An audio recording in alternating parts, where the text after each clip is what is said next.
Bueno, él es Andrés Di Pelino, es licenciado en Economía, contador público, especialista en Administración Financiera del sector público, especialista en educación, en estructura jurídico-económica de la regulación energética, magíster en Energía, magíster en Administración Pública y doctorando en Economía. Es director de la carrera de Economía de la UB y profesor de grado y posgrado en UB, UBA y UTN. Integra la comisión directiva del Instituto Argentino de la Energía General Mosconi y el Consejo de Administración del Centro de Estudios de la Actividad Regulatoria Energética, el CEARE. Dirige proyectos de investigación en el sistema universitario privado y público y ha sido consultor para el BID, el BIRF, el Banco Mundial, el FONPLATA, bueno, y entre otros organismos multilaterales de crédito. Hoy nos va a venir a hablar de esto, de economía, ambiente y qué pasa con todo este tema de la pandemia. No sé, cada vez que viene Andrés a la maestría es como que justo hay como un cataclismo ahí, algo que pasó el día anterior. Bueno, no suelen levantarnos el ánimo, debo decir, pero bueno, sí, siempre con información muy clara. Así que bueno, Andrés, te lo dejo a vos y nosotros ahora te dejamos que vos hables y después te vamos haciendo preguntas al final, sobre la marcha, como vos digas. Bueno, muchas gracias, Angie. ¿Se escucha, se oye bien? Perfecto. Bueno, yo primeramente quería agradecerles esta invitación, especialmente a Silvia, a Martín, a vos, que siempre tan cálidamente me convocan desde la maestría y desde la FADU. Y sí, es verdad lo que vos decías, que cada vez que me toca una charla, resulta ser que ocurrió en la Argentina un cataclismo económico, lo cual en algún punto, siendo así, pero digo, esto habla de la anormalidad que tiene nuestro país en materia económica. Y sí me acuerdo cuando, en oportunidad de ir a dar allí una charla por abril del 2018, el dólar pasaba de 20 a 45 en el término de 24 horas. La mega devaluación de abril del 2018 y bueno, y el año pasado tuvimos también otros contratiempos y bueno, y ahora me toca convivir en el derrumbe, en este caso por el COVID-19, ¿no? Esta pandemia del coronavirus que todos vimos cómo arrancó, cómo dio comienzo, pero en verdad nadie sabe cómo va a terminar.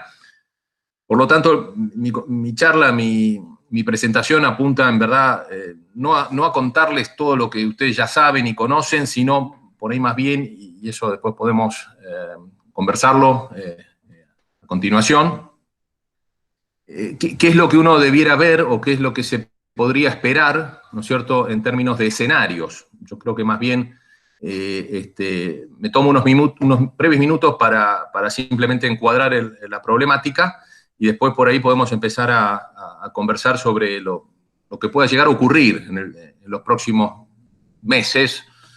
No digo años, porque años por ahí sería un escenario también muy pretencioso, pero por ahí en los próximos meses. Lo cierto es que a la Argentina esta digamos, ola, tormenta perfecta, la agarra en el océano, digamos, luego de venir de una cantidad de años con una macroeconomía frágil, ¿no es cierto? Es decir, pensemos que la Argentina, podemos discutir si son 10 años, son 12, son 14, pero la Argentina viene desde la crisis del 2008, con las hipotecas, la crisis global, que tuvo epicentro en Estados Unidos y que impactó fuertemente en toda la periferia. La Argentina desde ese año 2008 viene complicada, realmente viene complicada. Tuvo algunos años donde tal vez pudo levemente remontar, pero no consiguió recobrar un sendero de crecimiento, no pudo, digamos, enderezar su economía. Y pensemos que atrás de la economía, bueno, hay gente, ¿no es cierto? Hay una sociedad, hay conflictos de todo orden, y esto hace que la cuestión económica sea clave en cualquier análisis que uno pretenda llevar a cabo con cierta rigurosidad. No me voy tampoco a detener mucho en lo que fue la anterior administración. la administración Macri, que ustedes, digamos, también han vivido, han transitado bueno, y han sufrido en algún punto también. Sí me interesa por ahí ver qué fue lo que pasó desde diciembre de 2019 a lo que estamos transitando en el día de hoy, ¿no es cierto? Es decir, es un gobierno que asume ganando en primera vuelta, la administración Fernández, luego rápidamente imagina un escenario, este gobierno, de reactivación económica que iba a venir por el lado de la demanda, ¿no es cierto? Es decir, la Argentina no tenía, en principio, un problema de oferta, lo que la Argentina tenía era un problema de demanda. Entonces, los bajos niveles de actividad o esas variables macroeconómicas que de alguna manera, digamos, nos mostraban resultados negativos, tenían que ver con un escenario macroeconómico con altos niveles de inflación, con una demanda deprimida, con un tipo de cambio que estaba fuera de control, la variable externa, digamos, el tipo de cambio fuera de control, una moneda que se depreciaba constantemente, niveles de pobreza muy elevados, que cerraron el año arriba o en el orden del 40%, con una inercia creciente, caída del ingreso, caída de los saldos exportables, y si bien la balanza comercial cierra en el 2019 con un saldo a favor, esto es consecuencia más bien de la fuerte depresión en los saldos de importaciones que, en verdad, haber logrado dinamizar las exportaciones. Es más, la Argentina, aunque no se crea o cueste creerlo, sus exportaciones caen año tras año, es decir, no logra una verdadera inserción a nivel mundial, ni dinamizar su comercio exterior. Y el mundo, que viene también, o venía, para fines del año pasado, principios de ustedes recordarán todo ese conflicto entre Estados Unidos y China, esa suerte de, llámese, guerra comercial entre el presidente Donald Trump y Xi Jinping, el presidente chino, donde en verdad esto no podía ayudar a nadie, y definitivamente no lo hizo. Y en esa inestabilidad global, bueno, ingresa esta crisis, ¿no es cierto? Que primero, crisis sanitaria, me refiero en términos de la pandemia, donde primero se supuso que lo que podía llegar a ocurrir es que esto iba a tener, si bien epicentro en China, iba a quedar circunscripto a algunos países, que no iba a lograr tal vez ir mucho más allá del Asia, pero vimos la forma vertiginosa en la que este virus se expande, primero a Europa, ¿no? Es decir, con las naciones que dan al Mediterráneo, fundamentalmente Italia y España, e inmediatamente, bueno, arrasa con toda la demás Europa occidental, salta del Atlántico, se va a Estados Unidos a la vez y simultáneamente se viene para Latinoamérica y otros destinos más. Quedan pocas zonas en el mundo, pocas regiones, pocos continentes, digamos, donde no hay verdaderamente inconvenientes, o si los hay, por lo menos todavía no han tomado la visibilidad que uno imaginaría. Y nosotros nos encontramos entonces impactados de lleno por esta crisis, y el gobierno, entiendo que, bueno, asesorado por los sanitaristas, yo soy economista, con lo cual sobre las medidas en materia sanitaria no estoy en condiciones de opinar, pero el gobierno toma una decisión que es, digamos, implementar la cuarentena. De la mano de la implementación de la cuarentena, bueno, lo que ocurre es el parate brusco, ¿no? Esto es como decir una locomotora que, si bien venía a baja velocidad, que era la economía argentina, bueno, uno de golpe le pone allí una pared, un muro, y la economía se choca, ¿no es cierto?, contra ese muro. ¿Qué ocurre en un primer instante? Es decir, con esto de que evidentemente algunas actividades tienen que ser consideradas esenciales, porque de lo contrario nadie se hubiese salvado, que es, por ejemplo, no solo la salud, la seguridad y demás, sino fundamentalmente lo que es alimentos, y lo que es otras ramas, algunas ramas de la industria, el comercio y también todo lo que es energía, ¿no es cierto? Porque cierto es que todos debimos seguir pudiendo utilizar la luz, el gas, y aquel que necesitara cargar naftas, combustibles, también tenía que poderlo hacer. El transporte siguió funcionando, el transporte de cargas, el transporte comercial y demás, porque de lo contrario, no hubiéramos podido funcionar. Entonces, en ese primer análisis, la economía argentina queda partida en dos. Queda, por un lado, un conjunto de unas pocas actividades esenciales y, a la vez, un gran conjunto de otras actividades consideradas o definidas como no esenciales. Insisto, buena parte de la industria, la casi totalidad del comercio, excepto esto que ustedes conocen como alimentación, medicamentos, farmacias y demás. La salud, por supuesto, empieza a absorber cada vez mayor cantidad de recursos. La educación migra en esta suerte de virtualización forzada, como algunos la definen, migra de las aulas con el docente en el aula y los alumnos en el aula, migra a todas estas formas virtuales, con lo cual, digamos, habiendo tantos educadores en este panel, yo no quiero, digamos, tampoco distraerme en lo que es la educación, porque ustedes sabrán tanto o más que yo. Pero esta primera distinción entre actividades esenciales y no esenciales me parece que es importante recalcarla. Seguidamente, y de la mano también de este quiebre o esta división, nos encontramos por el lado del ingreso, por el lado de los trabajadores y aquellos que perciben otros tipos de ingresos, que podrían ser rentas, alquileres y demás.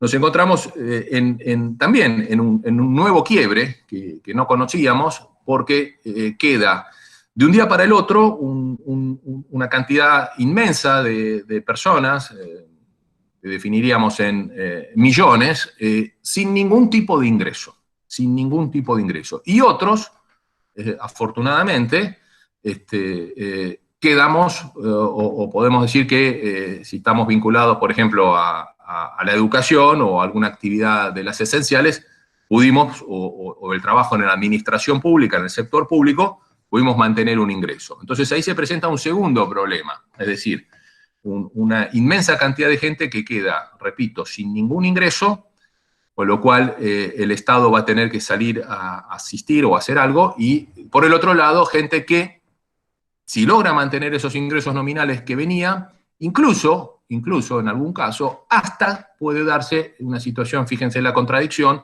donde algunos hasta podrían generar saldos o ahorros, o condición, o regenerar o recuperar hasta una cierta capacidad de ahorro. Porque pensemos, un trabajador que se migró a la modalidad home office, bueno, hoy ya no va a trabajar a su lugar habitual de destino, no se transporta, no tiene que alimentarse o almorzar afuera de su oficina, es decir, no tiene que, si lo hacía en vehículo, consumir nafta, peaje, estacionamiento, etcétera, etcétera, y esa gente recupera una condición de capacidad de ahorro, o por lo menos reduce sensiblemente su gasto. Y del otro lado, decía, todos estos sectores que quedaron ligados a las actividades no esenciales y a la informalidad, porque ahí agrego todo lo que es la informalidad, que es, ustedes saben, en nuestro país muy significativa. Hay cifras, pero podríamos así, a grandes rasgos, pensar que un poco menos de la mitad de la economía argentina funciona en la informalidad.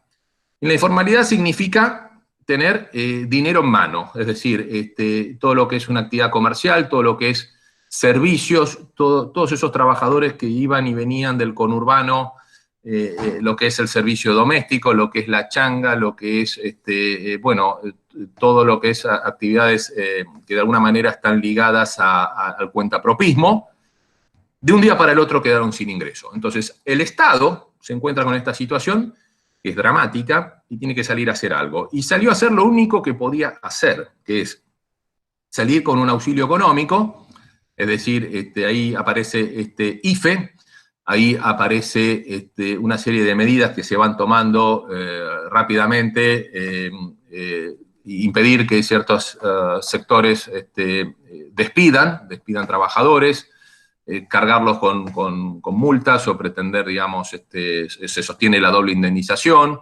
Parte de esto venía de la ley de emergencia económica dictada en diciembre del año pasado. Y el Ministerio de la Producción, junto con el Ministerio de Economía, de Hacienda, pasan un poco a ser, digamos, dos herramientas fundamentales, ¿no es cierto? El Ministerio de la Producción, que reúne una serie de áreas, de carteras a su cargo, industria, comercio, energía y demás, y a su vez el Ministerio de Economía, que por lo visto continúa centrado en la negociación de la deuda. Negociación de la deuda, sobre la cual después por ahí podemos hacer alguna mención adicional.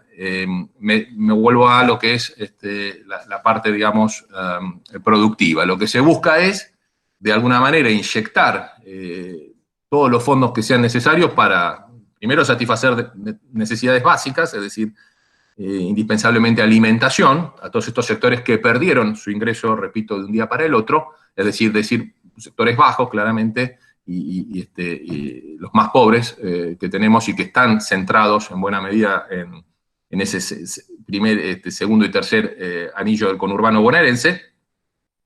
Estos sectores reciben un poco accidentadamente, si se quiere, un poco tardíamente, pero empiezan a recibir alguna ayuda, ¿no es cierto? De la mano del ANSES, de la mano del Ministerio de Desarrollo Social, con algún tropezón, si se quiere, en el camino, por el lado de, recordarán, de lo que fue la provisión de alimentos y demás. Y la AFIP, simultáneamente, la Administración Federal de Ingresos Públicos, lo que hace es también rápidamente empezar a generar todo un conjunto de medidas, una batería de medidas para aliviar lo que es las cargas impositivas, fundamentalmente apuntando a, primeramente, las pymes, que son las que han sido más golpeadas, también a muchos, trabajadores independientes, profesionales, etcétera, que también han quedado encuadrados en esas actividades no esenciales, etcétera, y con ello, de alguna forma se logra, digamos, demorar el impacto inicial. El Banco Central, por otro lado, lo que hace es autoriza el financiamiento del Tesoro, ¿no es cierto? Es decir, ustedes imaginen que son dos curvas, una ascendente y una descendente, donde el gasto sube dramáticamente y los recursos, por impuestos, por cobro de recaudación y demás, caen dramáticamente. Entonces, ahí la brecha del déficit fiscal se agiganta en poquísimo tiempo, y estamos hoy día transitando este escenario, ¿no es cierto?, de una gran desplome de la recaudación, un incremento en el gasto público que va a atender todo esto que estamos señalando, y la única posibilidad de financiar dicho gasto, repito, es a través de la asistencia del Banco Central al Tesoro. Es decir, lisa y llanamente lo que llamamos emisión monetaria. Es un país que no tiene en este momento otra posibilidad, no tiene posibilidad de contraer nueva deuda, no tiene posibilidad de generar, por el lado del comercio exterior, saldos favorables, o tampoco tiene la posibilidad de recibir inversiones, etcétera, con lo cual, como decimos los economistas, el Banco Central finalmente actúa como prestamista de última instancia, es decir, todos los caminos conducen al Banco Central. Y esto es generar o inyectar una enorme masa de dinero en la economía sin respaldo. O sea, sin un respaldo en términos de agregados macroeconómicos, sin respaldo en términos de incremento de la producción o sin reflejo en la producción real, de bienes y servicios. Entonces, esta enorme masa de recursos, hoy podríamos decir, no tensionan los precios, porque el nivel de actividad fue el desplome fue casi podríamos definirlo como una caída vertical de la demanda. Ahora voy a ejemplificar con algunos casos. Pero digo, esta enorme masa de recursos son pesos que están siendo volcados a la economía y que en cuanto la economía pudiera empezar a recuperar algún grado de niveles de actividad, bueno, allí tenemos un desafío latente. Cuando digo caída vertical en algunos rubros de la demanda, estamos hablando que en el término de 2 meses, 60 días, que es lo que estamos llevando de cuarentena, hemos visto como algunos sectores se desplomaron de una manera extraordinaria. Es decir, por ejemplo, la industria automotriz cayó arriba del 70% la fabricación de automóviles. La industria textil en valores del 75%, el 80%. El despacho de combustibles en las estaciones de servicio cayó en los primeros 30 días un 85%. Es decir, las empresas, muchas de ellas se sobreestoquearon, con lo cual inicialmente, si bien no detuvieron de un día para el otro la actividad, pero hoy día muchas de estas ramas de la industria están completamente sobreestoqueadas. Es decir, por ejemplo, mencionaba el presidente de YPF ayer, dice, yo no necesito más crudo hasta fin de año, porque yo ya tengo todo el crudo que necesito para, a estos niveles de destilación, en las destilerías, llegar cómodo a fin de año, ¿no es cierto? Es por poner un ejemplo. Las automotrices no necesitan en este momento producir ningún coche por un largo tiempo, porque tienen todas las plantas absolutamente sobreestoqueadas. Imaginemos hasta que se recuperen los niveles de venta de los automóviles en las concesionarias, pueden pasar meses y meses. Es decir, y así vamos encontrando un conjunto de actividades. ¿Cuál se podría decir quedó de alguna manera preservada o si se quiere no impactada de lleno por la pandemia? Es la actividad agroindustrial. Es decir, allí, afortunadamente, el campo, que es una, digamos, las palancas más importantes que tiene nuestro país para dinamizar su economía, afortunadamente, en lo que es, digamos, bienes primarios, quedó de alguna manera a resguardo de esta pandemia, porque los alimentos tienen que seguir produciéndose y en el caso de lo que es el comercio exterior de granos, los puertos fueron declarados actividad esencial, con lo cual sigue a otro ritmo, por supuesto, pero sigue el comercio exterior de granos. Es decir, esta es, digamos, la situación en términos de lo que acabamos de transitar en estos últimos 60 días. ¿Qué está ocurriendo hoy? Bueno, estamos en una situación donde, por ejemplo, la definición del arreglo o no, o caída en default abierto y total, todavía no está clara. La Argentina sigue negociando. No parece haber mucha, digamos, o esta negociación no parece estar dando los resultados, los frutos que por ahí algunos hubieran imaginado. Y lo cierto es que hoy, con la definición de que mañana la Argentina incumple otro pago más de deuda soberana, bueno, abre otra vez, digamos, una ventana para ¿cómo se dice? Que los inversores puedan, digamos, en algún punto, bueno, decir hasta acá llegamos y nos vamos a juicio y se declara el default abierto. O algunos otros dicen, bueno, esto es todo parte de una negociación para finalmente llegar a algún tipo de acuerdo. No va a ser el acuerdo que inicialmente planteó el ministro Guzmán, será algún acuerdo que tendrá que ser más ventajoso para los acreedores.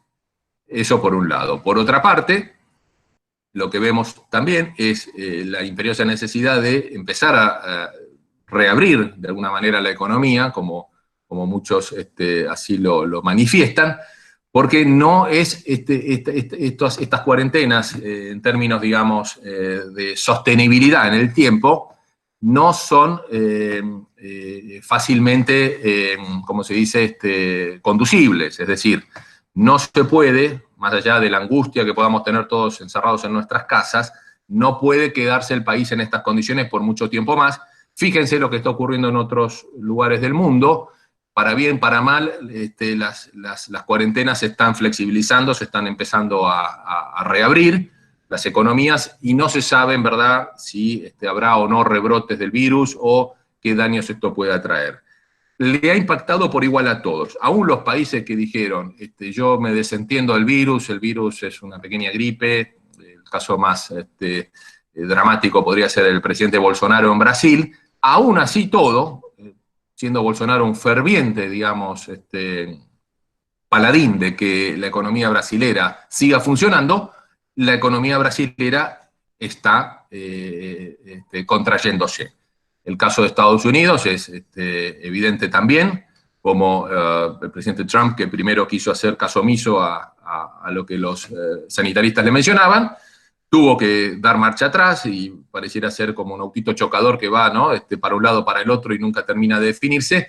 Y Estados Unidos, la economía se contrae, la demanda cae, el desempleo sube. Es decir, hay que imaginarse que esto es lo que nos toca, y nos toca a todos. La distinción con el caso argentino, tal vez en términos estrictamente económicos, es que a nosotros nos encuentra, como yo decía inicialmente, en una situación de fragilidad, de debilidad.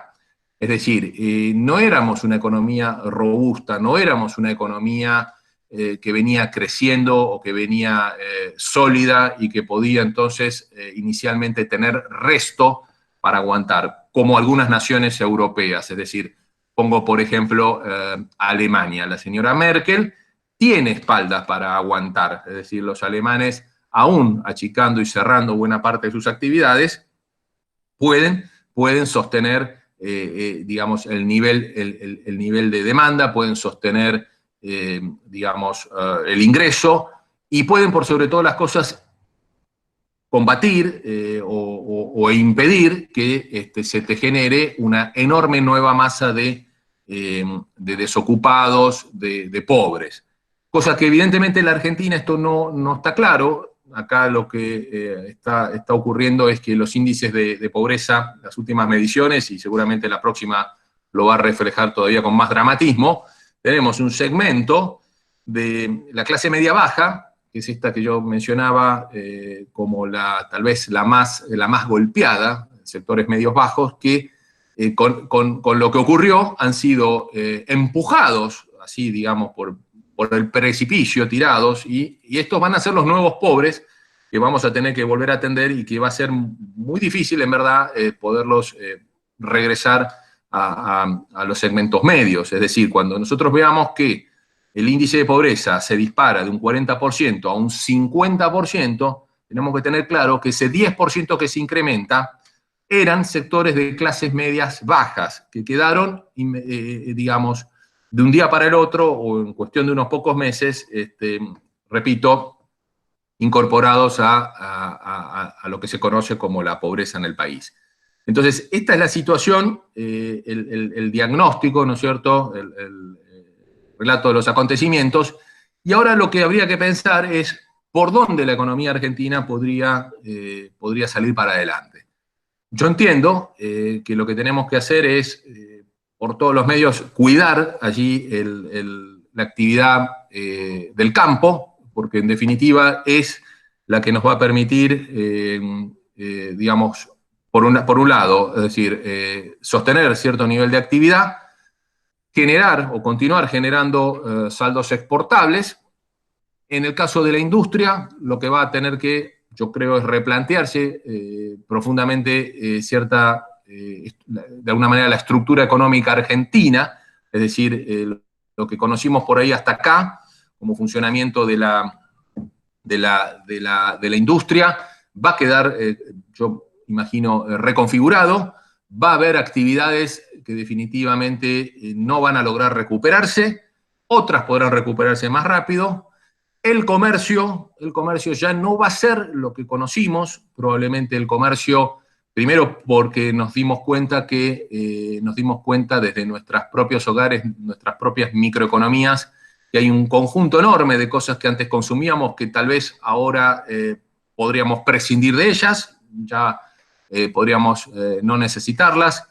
Creo que va a haber actividades también que van a quedar golpeadas dramáticamente por un tiempo largo, como el turismo como lo conocíamos, no va a volver a hacer, digo, turismo, gastronomía, hotelería, el esparcimiento, ¿no es cierto?, el espectáculo y demás.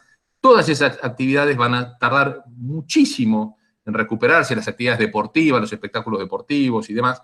Todo eso, que insisto, mueve mucho dinero y genera muchas divisas y hacen que esto sea realmente muy, muy preocupante. Esas actividades probablemente no las vamos a volver a conocer como las conocimos, o al menos hasta que no exista una vacuna, una forma de combatir este virus, ¿no es cierto?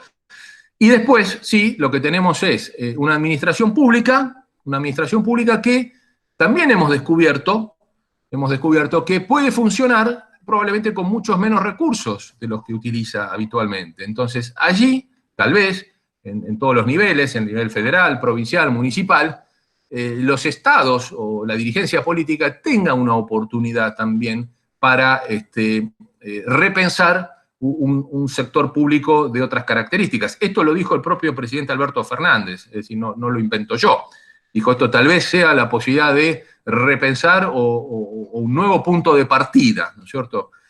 Y por último, yo con esto ya quisiera ir cerrando y por ahí damos entonces el espacio a algún intercambio. Yo entiendo que es esencial la convocatoria al Consejo Económico y Social. Es decir, este es un instrumento que tiene rango de ley y que algunos presidentes en algunas épocas de la historia argentina lo han utilizado. Algunas veces ha sido utilizado con gran éxito, otras por ahí con no tanto. La última vez que con impulso, con fuerza, fue convocado el Consejo Económico y Social fue en la presidencia del doctor Eduardo Duhalde, cuando completa el mandato del doctor Fernando de la Rúa en la crisis del 2001-2002, la salida de la convertibilidad. El Consejo Económico y Social es un instrumento donde se sientan todos los actores, ¿no es cierto? Es decir, productores, empresariales, sindicatos, incluso la Iglesia, el Estado lo tiene que conducir, el gobierno lo tiene que convocar, y allí empiezan a discutirse, en verdad, posibilidades que podría tener nuestro país para relanzarse en materia económica, relanzarse al mundo, reinsertarse, etcétera, y tratando de aprovechar y escuchar todas las voces y en el marco, como lo dice la propia convocatoria, en el marco de acuerdos, de consensos, ¿no es cierto? Es decir, acá si alguien cree que se puede salvar individualmente, está completamente equivocado. Es decir, hay que volver a producir, hay que volver a relanzar la economía, por supuesto con todas las medidas sanitarias de distanciamiento, las precauciones del caso, etcétera, etcétera. Digo, esto dejémoselo a los sanitaristas, a los infectólogos, que nos digan cómo hay que hacerlo, pero hay que volver a producir, ¿no es cierto? Y ahí es importantísimo el rol que pueden jugar y que van a tener que jugar las cámaras empresarias, que también forman parte de este Consejo Económico y Social. Es decir, esto yo creo que sería, si ustedes me permiten, digamos, en términos, digamos, de agenda política, debiera ser lo próximo que el gobierno debiera hacer, es decir, convocar el Consejo Económico y Social. En el marco de ese Consejo Económico y Social también se discuten precios. Por ejemplo, las tarifas de los servicios públicos, la luz, el gas, el agua, la telefonía, el transporte y todo eso, que impactan muy fuerte en el bolsillo de los argentinos, y lo ha hecho, digamos, fuertemente en estos últimos años, y sobre todo con la actual administración. Bueno, queda claro que no hay margen para ningún tarifazo, queda claro que no hay margen para ningún, digamos, intento así alocado de transferencia de recursos de usuarios consumidores a empresas concesionarias de servicios públicos. Esto el gobierno lo tiene perfectamente presente. De hecho, esto ha sido uno de los motivos, digamos, ustedes saben que una de las primeras medidas fue congelar por 6 meses el aumento de las tarifas, y este congelamiento vence ahora el mes que viene, y según tengo entendido, es altamente probable que el gobierno lo tenga que volver a prorrogar, probablemente por otros 6 meses. Es decir, en definitiva se trata de cuidar, yo digo, de cuidar lo poco que queda del ingreso de las familias todavía en pie, y con mucho cuidado ver cómo la economía se reabre, es decir, cómo poco a poco se va recuperando el nivel de actividad, insisto, con todas las precauciones que los especialistas en salud nos indiquen. Bueno, hasta ahí llego, Y Angie, vos si querés tomar la palabra Buenísimo, Andrés. Bueno, muchas gracias por ponernos en mapa. Creo que la situación, digamos, ya venimos muy, ¿cómo se llama? Como tuvimos mucho tiempo de acostumbrarnos a todas estas ideas que estás diciendo, entonces a mí por lo menos no me golpeó tan fuerte como otras veces. Bueno, voy a arrancar con una pregunta que acá me parece interesante, que hace Jorge, que viene también en línea con un par de noticias que yo estuve leyendo en particular, pero me pregunta, si tanto se paralizaron algunas industrias como la petrolera o la de los automotores, tan criticadas desde la mirada de la sustentabilidad planetaria, ¿se está trabajando en algún modelo económico que replantee su participación en la economía mundial, reduciéndolas, o solo se plantea volver rápidamente a la anterior situación? Nosotros habíamos leído, por ejemplo, digamos, en este contexto, por ejemplo, algunas situaciones particulares en Europa, como en Bélgica, que decían, o sea, estaban como promulgando este nuevo plan económico donde aprovechaban esta situación para hacer este cambio brusco de la inversiones en energía tradicional a inversiones en energía verde, ¿no? Digamos, energías renovables y demás. Entonces, esto es lo que se dice, ¿no? Y lo que estaban promulgando desde el gobierno local, pero nada, es un ejemplo. No sé vos cómo lo ves en el panorama. O sea. Bueno, ahí te digo, a quien formula la pregunta, y bueno, en realidad para todos, yo veo dos cuestiones. La primera es que el desplome de los precios del barril, ¿no es cierto?, del crudo, Sí.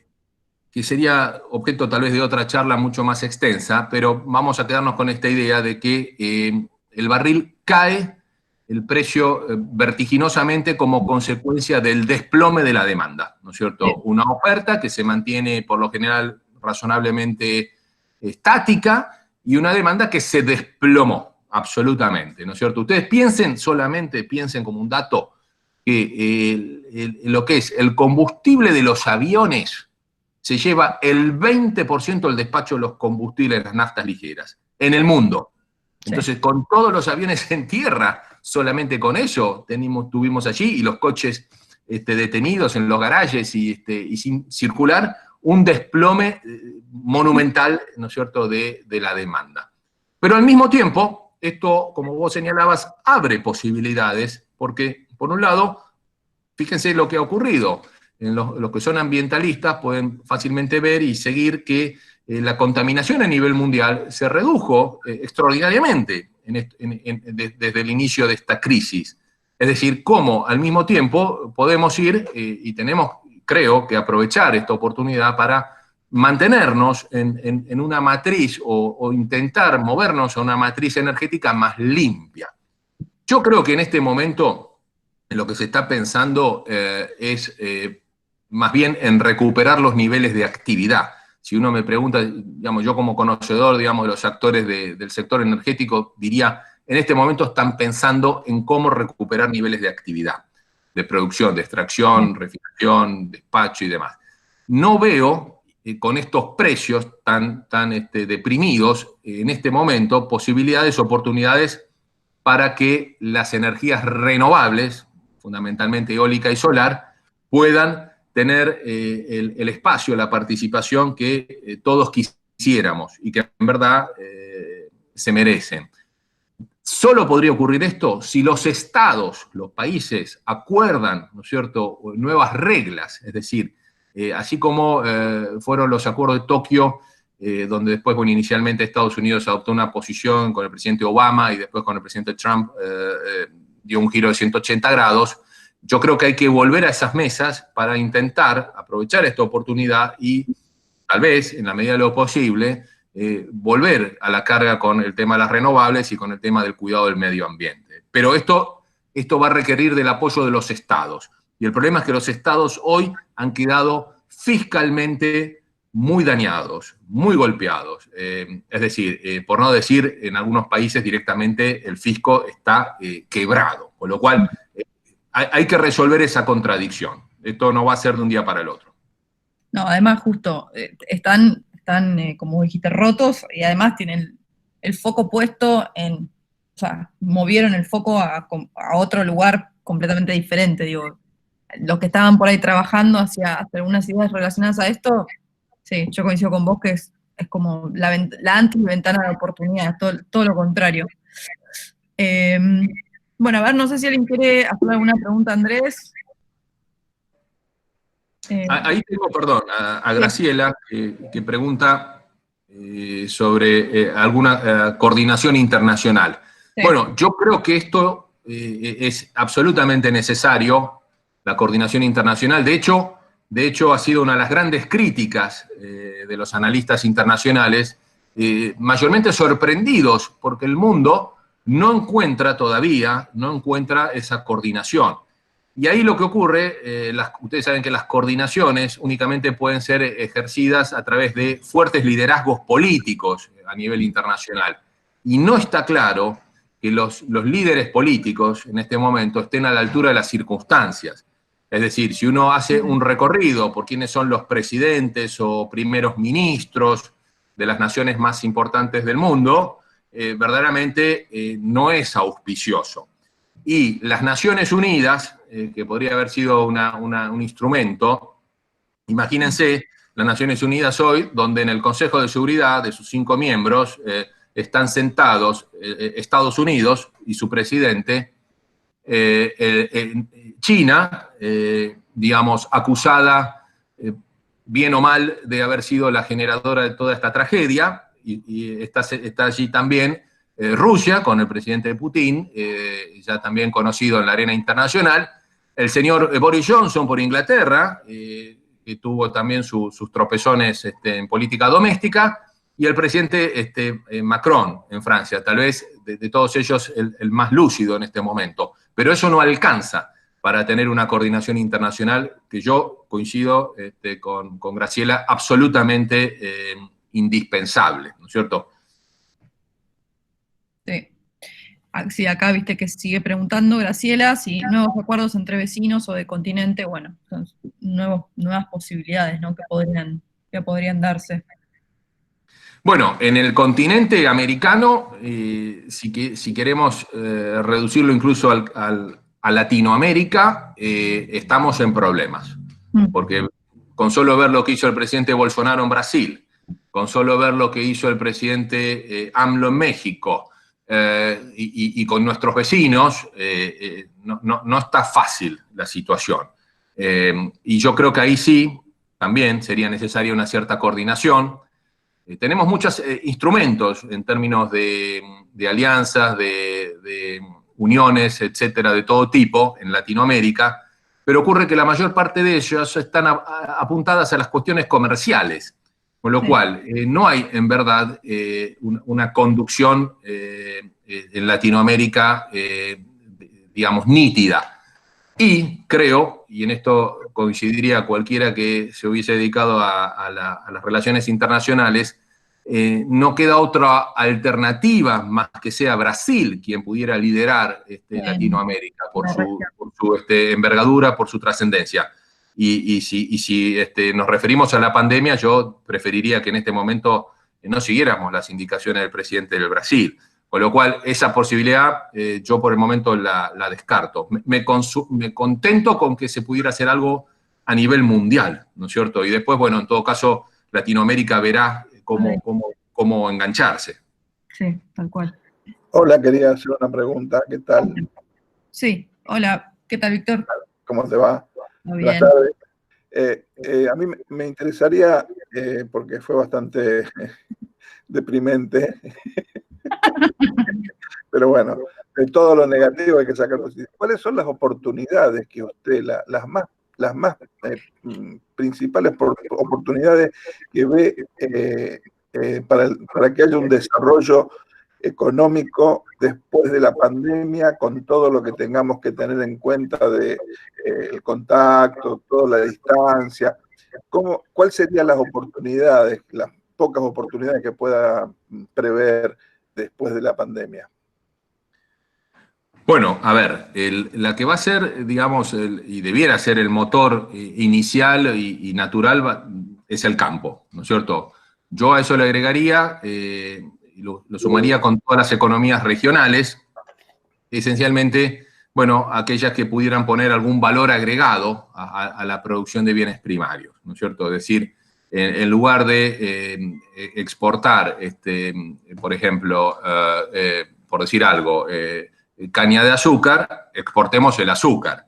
En lugar de exportar la soja en bruto, exportemos el aceite de soja, ¿no es cierto? Es decir, ver cómo ese complejo agroindustrial, que tiene fuerte foco en el eje provincia de Buenos Aires, Santa Fe, Córdoba, por supuesto la Mesopotamia y otras provincias más, cómo ese sector puede salir favorecido y salir adelante actuando un poco como locomotora de la economía argentina.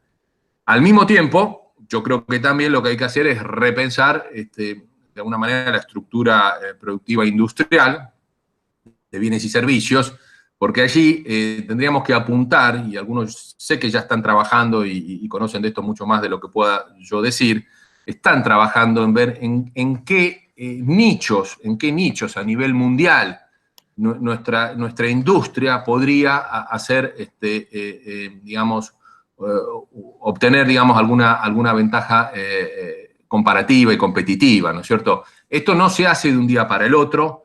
Esto va a necesitar de la conducción, el apoyo, de alguna manera, de la dirigencia política, la dirigencia empresarial, etcétera. Es decir, hay que buscar dónde están las oportunidades, porque este mundo, después de la pandemia, va a quedar reconfigurado, por decirlo de una manera, ¿no es cierto? Es decir, va a quedar, insisto, van a quedar mayormente perdedores, pero va a haber algunos ganadores en este juego, ¿no? Las crisis abren esas oportunidades. Entonces, tal vez la Argentina, que tiene condiciones naturales, que tiene recursos, que tiene, digamos, masa crítica, tiene trabajadores con habilidades, ¿no es cierto?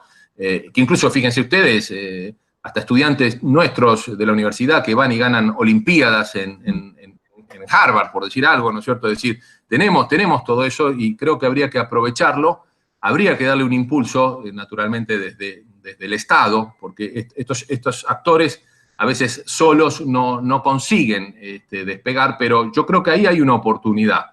Es decir, yo veo esa situación, ¿no? Pero esto es por ahí ya para un mediano plazo. En la coyuntura, en el mañana, hay que, digamos, recuperar la demanda interna, que esto es clave, ¿no es cierto? Esto de la retracción económica, esto es lo contrario a lo que estás diciendo ahora, ¿verdad? Sí, a ver, yo cuando digo la contracción económica es la que todos conocemos y que todavía no concluye, porque en la medida que la cuarentena se prorroga, ¿no es cierto? No podemos pensar en condiciones, digamos, de esta llamada nueva normalidad. Pero yo creo que en esa es la dirección en la que vamos a tener que ir. Y sí, insisto, porque no ha habido país en el mundo donde la economía haya recuperado o rebotado, como se dice, ¿no?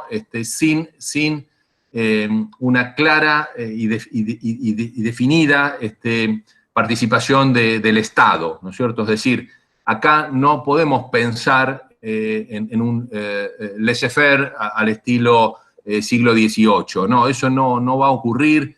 No podemos pensar en un funcionamiento así al estilo del liberalismo a ultranza, porque eso tampoco va a poder funcionar. Es decir, el Estado va a tener que hacerlo muy inteligentemente, con los muy pocos recursos con los que va a contar, porque esto insisto, fiscalmente nuestro país está virtualmente quebrado. Entonces, muy inteligentemente va a tener que dedicar los pocos recursos que tiene a incentivar iniciativas que permitan, ¿no es cierto?, incrementar nivel de actividad, incrementar empleo, dinamizar las exportaciones, etcétera.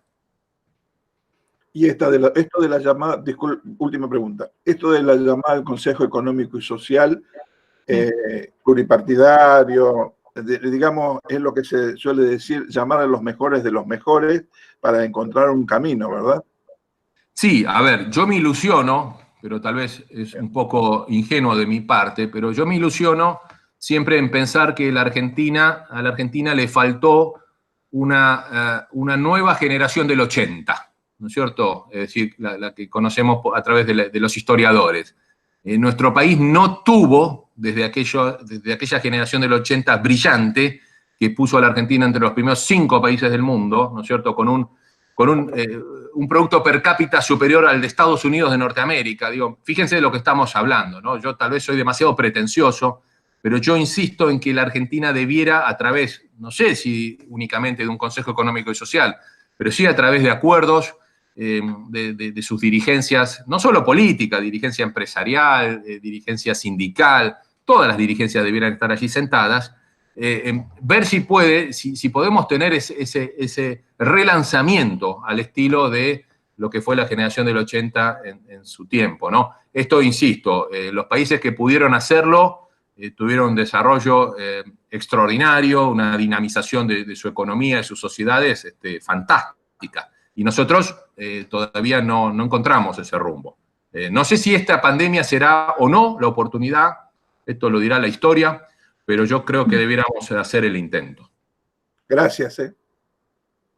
Gracias, Andrés. Yo me quedo, o sea, está buena esta parte, este pedazo optimista, ingenuo, como dijiste. Yo me quedo con algo que dijiste en la última vez que viniste a la maestría, que fue, y lo digo como algo positivo, no es lo que voy a decir, que dijiste que la economía no existe el fondo en la economía, en el sentido de que, viste, que siempre no existe tocar fondo, ¿no? Como que siempre hay un lugar, hay otro lugar en el que se puede llegar. Entonces digo, bueno, ¿en dónde estaremos en esa escala? Y en esto, en un contexto mundial en el que estamos todos en la misma baja, creo que, bueno, no sé, ¿no? Desde mi entender, creo que debería poder establecer algún tipo de normalidad, porque tenemos que salir todos, ¿no? De alguna manera u otra. Bueno, a ver, no sé si alguien más tiene alguna pregunta sobre el tema en particular. Acá hay algunas que son súper amplias, que si te las digo, como por ejemplo, si podrías explicar de forma muy sencilla por qué la emisión monetaria genera inflación. Yo ya sé que eso es extenso, pero la digo. Así le sacamos una duda.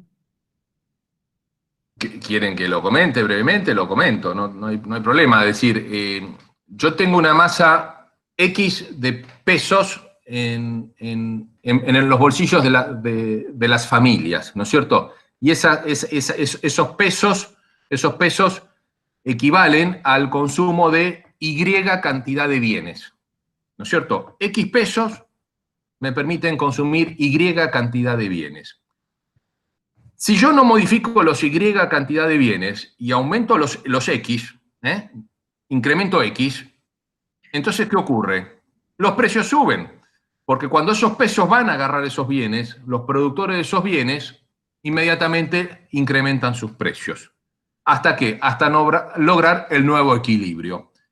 Si yo incremento un 50% la base monetaria sin incrementar en términos reales la producción de bienes, lo digo así groseramente, debo esperar o debiera esperarse que los precios aumenten también un 50%.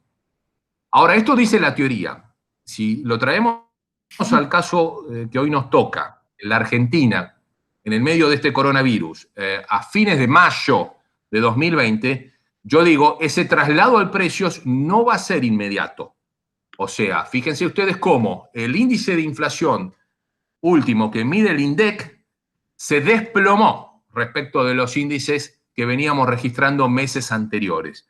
Y esto es consecuencia de que la demanda se desplomó, ¿no es cierto? Entonces, no hay consumo. Y quienes tienen pesos de más en este momento no necesitan gastarlos. Ahí el riesgo es que se te vaya el dólar. Que si el dólar queda como único instrumento para el resguardo del poder adquisitivo de esos pesos vayan al dólar. Y ahí vimos, casualmente, la disparada del dólar blue. En parte es explicado por todos estos pesos que, no encontrando instrumentos de inversión convencionales, tradicionales, se van a lo que es el último resguardo, que es el billete norteamericano, ¿no es cierto? El dólar estadounidense. Y ahí podemos, digamos, poner alguna mirada, porque porque algunas novedades, creo yo, en los próximos días vamos a tener por el lado del mercado cambiario. Buenísimo. Bueno, gracias por el resumen. Bueno, no sé si alguien tiene alguna última pregunta para Andrés o lo liberamos y pasamos a la próxima charla que acabo de ver que entró nuestro próximo expositor. Martín, no sé si vos querés decir algo. A ver. Ah, no, se me fue. Bueno, Andrés, te agradecemos como siempre, muchas gracias, mucha claridad, panorama económico, no le quiero poner adjetivos. Así que, bueno, nada, nos estaremos viendo pronto. Muchas gracias. Bueno, un gusto, buenas noches a todos. Gracias por la